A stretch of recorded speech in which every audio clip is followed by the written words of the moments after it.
আল্লাহর কাছে বিচার দিলাম বাবা, আল্লাহর কাছে, আল্লাহর কাছে একটুটুকি বললাম।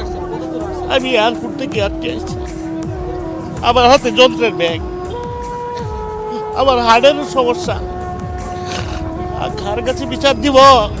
দায়িত্বটা যারা দেশ চালাইতাছে, এই আপনারা যারা চালাইতাছে তারারই তো দায়িত্ব, তারাই তো দেখবে আমাদেরকে। উপর আল্লাহ, পরে তারা। কার কাছে নালিশ করবো? এই দেশে মানুষ আছে?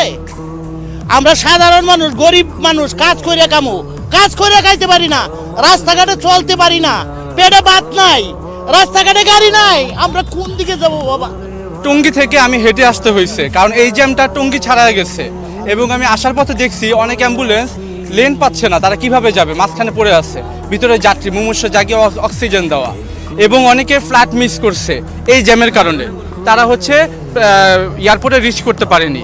তাছাড়াও অনেক মুরব্বী যারা অনেক ব্যাগ নিয়ে হাঁটতে পারছে না, সদরঘাট যাবে লঞ্চ ধরবে, তারা এখানে মুরব্বীরা না মানে কি বিক্ষুব্ধ হচ্ছে যে এই ছাত্রদের একজনের জন্য, শুধু একটা ইউনিভার্সিটির জন্য সকল স্টুডেন্টদেরকে মানুষ হচ্ছে অবজ্ঞা করছে, বলতেছে যে স্টুডেন্টরা বাইরে গেছে, এরকম একটা কথা বলতেছে সবাই।